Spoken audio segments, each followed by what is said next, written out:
to another episode of Connect the Knox. I am your hostess with the mostest, Julia Hurley, connecting Knoxville to the nation. Today's guest is one of the top performing state legislatures in Nashville, Tennessee, the Honorable Gloria Johnson, who represents Knoxville, part of Knoxville City. So Knoxville's gotten so big now there's several people. We'll let her explain that to you. Gloria, welcome. Thank you for taking the time. And if you don't mind to introduce yourself and your connection to Knoxville and just tell us your whole story here and how you ended up where you are. I don't know if we have time for the whole story, but thanks for having me on. I'm excited about doing this and having this conversation. Well, I am Knoxville. My family has been here for generations, my father's family. And after Dad graduated law school, they lived down in Fort Sanders, and then they lived in Norwood. But when Dad graduated law school, he, instead of going into practicing law, he went into the FBI. And so when you go into the FBI, they start you out in a large city, and then they move you have to go after that to a top 10 city. So we moved to Denver, or my parents moved to Denver after law school with the FBI, and I was born in Denver. And then Denver was the large city we went to. Then he got transferred to Los Angeles, and that was one of the top 10 city he got sent to. And, my dad is he was a Tennessee boy. And so his goal was always to get back to Tennessee. And so we went from Los Angeles to San Diego. There was an opportunity to come back to the Southeast in Jackson, Mississippi. So we came back to Jackson, but we got back to Knoxville when I was in the 6th grade. So I've been here since the 6th grade. My family's been here for generations, and Knoxville is definitely who I am. I lived in Denver briefly, and I love that, but I always miss the people. The thing that is so different are just the people here. And so I stayed in Denver for 3 years when I moved there back in 2001, and came back because my dad wasn't doing well. He had MS, and Mom needed help.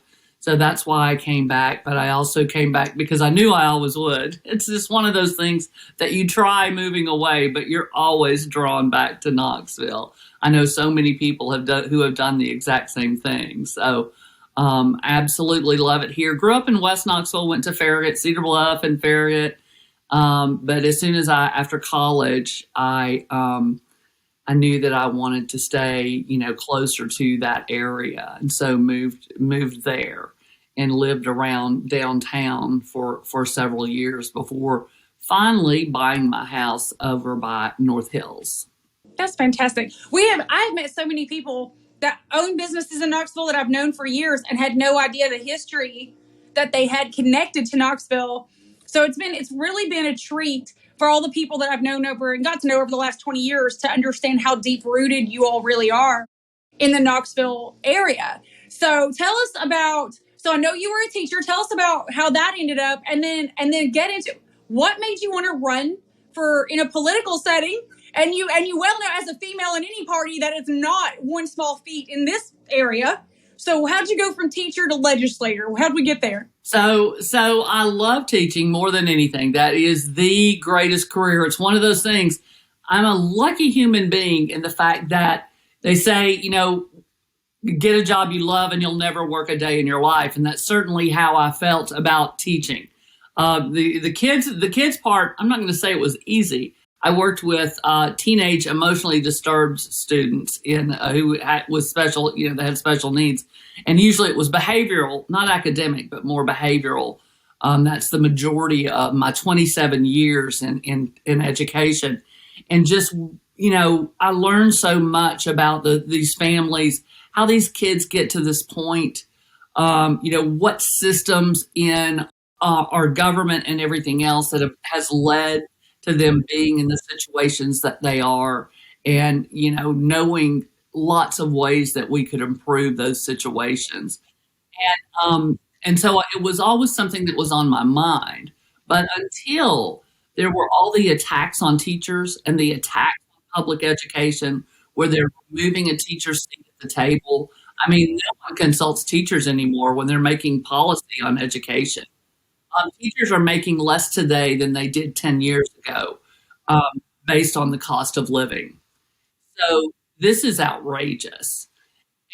And so that is what got me into it. That and a combination of another thing. I got involved with the Obama campaign and learned a whole lot about organizing and all of that. And one of his big issues, of course, was healthcare. That was big for me because I had a sister and her brother-in-law who owned their own business and struggled because it was a small business. Getting healthcare is difficult. She had a long-term illness that required multiple brain surgeries, and ultimately they were kicked off their insurance. While my two nephews were fighting in Afghanistan, they lost their home and their business Oh my God. because of health bills, and she needed another brain surgery. And those two things, made me run because there was a situation of a special election here back in 2011, and listening to the three candidates that were running on the other side, there was no discussion of healthcare. There was none. And that was a huge discussion nationwide. And everybody's like, Gloria, if you don't get in that race, no one's going to be talking about healthcare. So I knew the numbers were impossible, but I got in the race just so I could talk about healthcare.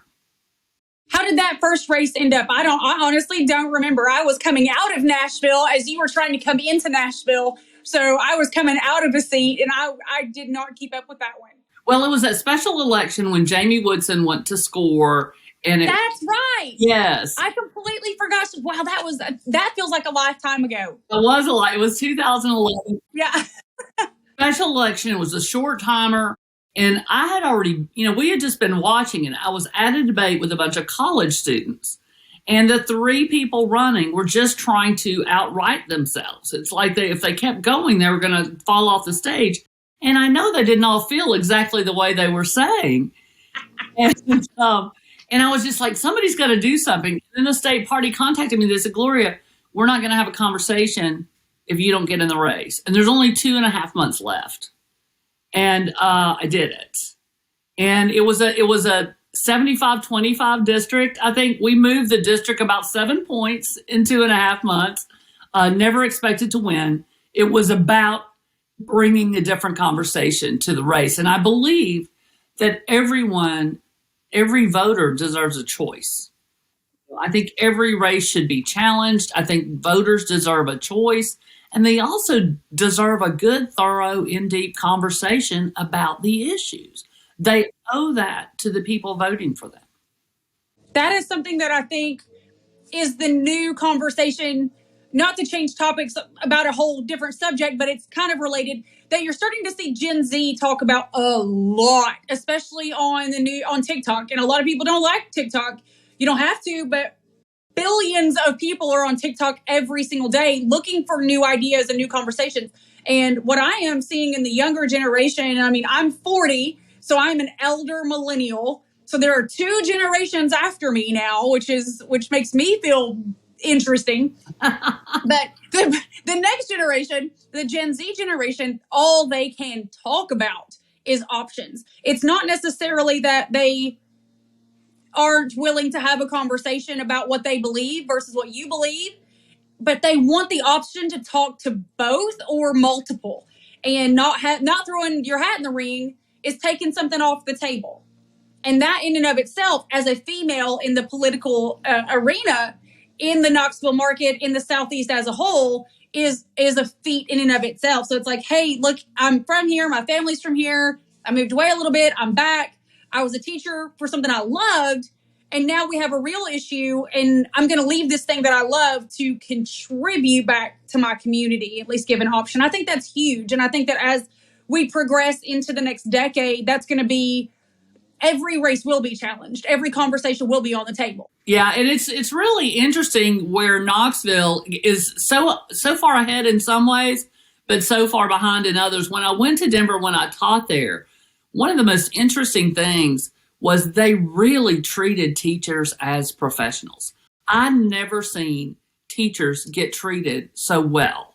And I'm not, it's just, and it's little things. It doesn't cost money to teach teachers well, when we had in-services or professional days or something like that, we'd go to some business center where other folks met, and we had adult-sized table. I didn't have to put my 37-inch inseam into some kindergarten chairs for 8 hours, and they served us, nice lunches, and not anything, exorbitant or anything like that, but treating you like any professional in any business. And it makes such a difference about how you feel about, when I got there, I felt like, man, these teachers are so on top of their game. But it's because they required continued education to get the salary bump every year. Your bump came from how many hours you took, graduate hours you took. And so the first year I got there, I took 20 hours because they paid for a lot of it. And that bumped my salary up $12,000 by taking 20 hours. And they allowed you and they encouraged you to do that. So I was working with teachers who had not gone a year without at least having one class. And here, there's no benefit to continuing. And I think we're doing a disservice in education, and especially in Tennessee, who now they don't even want to recognize graduate degrees and master's degrees, doctorates, that sort of thing. And we should not, one of the goals you see on every website for schools is we want our kids to be lifelong learners. It doesn't seem they want teachers to be lifelong learners, though. It's just, we need to be smarter and more intentional about what we do in education, and I think we can do that. But one thing that Colorado did terribly was special education. They broke a lot of rules and did not acknowledge. When I went there, I taught at a school that was about 3 miles from Columbine. And they had no program for mental health. And so I literally wrote a grant using our program from Knoxville, and they loved it and they put it into practice. That's fantastic. And my school was one of the 2 schools that some kids just couldn't go back to Columbine. And so I was one of the 2 schools where those kids came, and we were able to get help and support. I had a psychologist in my classroom, every day. So they were open to new and great ideas. And that was a Knoxville idea that really brought Colorado forward, at least in Jefferson County. I think mental health for kids now we talk about it a lot. Yeah. Big hot topic to talk about. Action is lacking. But I really feel like the conversation is shifting, at least. So, as you know, Knoxville is 20 years behind some of the biggest cities in the world. So if we can start talking about it more, maybe we can bump that timeline up to only a decade behind, which I would not be upset about. It's so important because I think about the structure of the classroom, the intervention classroom that I taught would be beneficial to any class, all regular ed kids. It would be beneficial to those teachers because it makes your classroom so much more manageable, because part of what you do is build trust between the classroom, and kids have so much problem with trust these days. And so spending some time in the first 2 weeks of school on team building and trust building activities would make a huge difference in the rest of the year as far as discipline and all of those things go. Every kid needs it. And it benefits the entire classroom, how much you can get, how much information you can get to your kids, and how much time you're spending on discipline. Because I would maybe send a kid to the office 3 times out of a year, and I had the worst kids 2 steps away from juvenile. But the behavior management system is so good, and it's all about making them responsible for the teamwork and the trust in the group. We all know that real estate is location, location, location. Our team at Just Homes Group Realty Executives has the true expertise, pairing buyers and sellers with the right opportunities. Whether you're looking to buy or sell a home right here in Knoxville, Lenoir City, Clinton, or Farragut, we have the expertise throughout every Knoxville surrounding area. Call Just Homes Group Realty Executives today. I think something that we struggle with as a society as a whole, not just Knoxville, but as a whole, is the conversation that we want children to grow up to be independent thinkers and we want them to be creative. and we want them to understand that they have power. But then we send them to school 8 to 10 hours a day and say, nope, do as you're told. You don't need to know this information. We just need you to sit here and be quiet and do this. And I think that it's a stark contrast to what we want for them. And a lot of that is, would come through if you use some of the activities and some of the mindsets in my classroom, because it was a lot of thinking outside of the box. A lot of problem solving. We did a lot of problem solving activities, which are great soft skills that all of our kids need, and we see that they're lacking in those skills. And I have seen a shift in teachers being more consciously considering, asking probing questions and doing more problem solve activities and critical thinking. But yes, within the legislature, they're trying to take away all the time for those things to happen. Teachers, they think there's this idea that teachers are indoctrinating. Look, it's the same teachers they had years ago, and they were not indoctrinated. It's all made up. But the reality is, we teach kids how to think, not what to think. We never tell them this is right or this is wrong. You lay out all the different things and you decide which one you think is best. I always did when during the presidential election. There's a world's smallest political quiz, and then there's a little more in-depth political quiz for which candidate do you align with. And so we'd go through the questions, and the kids would always decide, and it was always funny because it was usually somebody that they really didn't pick, that they didn't think about. And sometimes it was some obscure candidate that even I hadn't heard of, because there's a lot of them on there. The big quiz had all of them. But I would have them do some in-depth research, and write about that candidate. And if you were gonna design a logo or a sign for that candidate, what would it look like? Those kinds of things. It just got them to think, and it may not have been somebody they would have voted for, but it made them think civically, and it made them think about, why did I align with this candidate, and what issues are important to me, and what should a president be doing? What a great segue to my next question, because you have and again, we're going back to what you just said.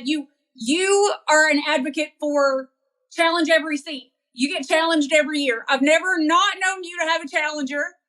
And good for you. You keep pulling out those W's, and that is tough to do. That's tough to do anywhere. So you consistently are running a campaign. I don't think you've had 1 year unchallenged. And as you continue to go and you are solidifying that power base, that's what I call it. Your power base is Knoxville. People in Knoxville continuously choose you. And once you put yourself out there and you keep doing that, that is an amazing step forward. What are the topics that you're going to be taking to Nashville this year, this coming up legislative year, that are important to you? Because I think that civic mindedness for kids, just putting that kind of conversation out there at any age is really important. But I think as we age, we tend to curb our open-mindedness to conversation because of what our experiences are versus what's going on around us as well. So what are you taking to Nashville that your constituency is bringing to you to take this year? What are your hot button issues? Yeah, well, there's so many things, and it's hard to narrow it down to one. And there's so many things. I still am going to push for Medicaid expansion. I'm still going to push for adequately funding public ed and teacher pay, those things. Never going to stop making sure that our schools get better and better. But also, to me, making sure that people have good jobs with good wages and benefits. I mean, if we need to be lifting people out of poverty and not letting them drop back into it. And part of that is making sure that everybody earns a wage so that they can support their family, not have to decide between groceries and medicine, that they can get both of those things. And one thing that I brought, because I had at one time, within 1 year, I had 3 friends pregnant with triplets. Oh my God. How does that happen statistically? So one was a police officer, one was a firefighter, and one owned her own business. And so having triplets automatically means a C-section, and that automatically means 6 weeks off. That's if, a lot of times they come early, they're small, there's NICU times, all of those things. How does somebody who's a police officer or a firefighter, they don't have 6 weeks off. That just doesn't exist. And so, in talking to so many people and looking around the country at how paid family leave can work, um, I've brought a paid family leave bill every year since 2018, and I'm going to keep doing it because the reality is the program that we picked. I work with a group called A Better Balance because they help all around the country. They've worked with people on paid family leave, and so I chose the most conservative plan because this is Tennessee. It doesn't require this doesn't cost the state a penny, and it doesn't cost a business a penny. It's employee driven. It's kind of like insurance. They, they put in the cost of a cup of coffee a week. That's about $3 to $4. And then when they've been there a year's time, if you've been there a year's time, when you have either you want to have a baby or your child has an illness, you have your own long-term illness, or say you have a parent who's ailing and you need to stay with them, you'll have 12 weeks paid leave for that time that you put in. So is it kind of like a program where I can pay into it, kind of like a medical savings program? Well, it's everybody pays in. You would pay in your $3 to $4, whatever the comptroller's office or whatever they decided what that amount needs to be for all of Tennessee. And even sole proprietorships, anybody working and getting a paycheck can be a part of this plan. So I just think it's important that if we're going to prioritize families, if we're going to force people to have families before they're ready, we should be able to take care of them. Because I've been in Nashville. I understand. If you only could have one thing, one bill, and you know how it is. You're going to present your 10 and you're going to get maybe a half of one. So if you only had one, what would be the bill for 2023, 2024 that you would do nothing but that bill? Always, until we get smart, Medicaid expansion. I mean, it would change the life of every Tennessean, because when people have access to affordable care, guess what that means? Mental health is healthcare. And so everyone has access to that mental health care. When you look at the states who expanded, like Michigan, the great study out of Michigan, what they wanted to look at was how did it help people in Michigan when they expanded Medicaid? Was it effective? Did it work? And what they found, they looked at low-income people. It raised them up. They were able to get loans because they didn't have to worry about not having health care or not having affordable health care. They were able to get insurance, improve their health. They save enough money to have loans. They bought new cars, which got them better jobs. They didn't have to be on a bus line. It was an enormous boom to their economy. And so the 10% that at this point that they're required to pay after the federal taxes coming back to your state, easy peasy. They said it overwhelmingly paid that much. Plus, it will pay in perpetuity because it will always do that. And that's what they found. And then in Ohio, what they found was everyone they were able to insure on Medicaid expansion, which is most people, in addition to those who already had insurance, of those with opiate issues, they were able to treat 96%. We only treat 13% in Tennessee. We do have that problem in Tennessee. We do have that problem. And we've lost, 13 rural hospitals because of Medicaid expansion, because that's our poorer communities. They don't have that money. The hospitals aren't getting their typical reimbursement. Everybody should have insurance now. And what so many don't understand, it is this leadership that is keeping that from happening. And, something you said before, which I think is so important, talking about women and women running for office. I think if there were 50% women up there, we would have Medicaid expansion. I think if there were 50% women up there, we would have a whole different state. Yeah, we would. And I was the first woman in House District 13. I'm wondering, were you the first woman in your district or not? No, actually, there was a lady. Oh my gosh, and everybody knew her name, and I never met her. She passed away. So she was the mentor to my predecessor, and then she had passed away, and then I had taken that seat. We were the only two women that have ever held that seat. And I don't believe, I actually don't believe Loudoun County, the other half of my seat, had ever been held by a female. So I was the first female in Loudoun County to hold a statewide position. And as I can recall, the last so far in a decade. Kind of shocking to me that your county beat Knox County, though. I mean, really, just wow.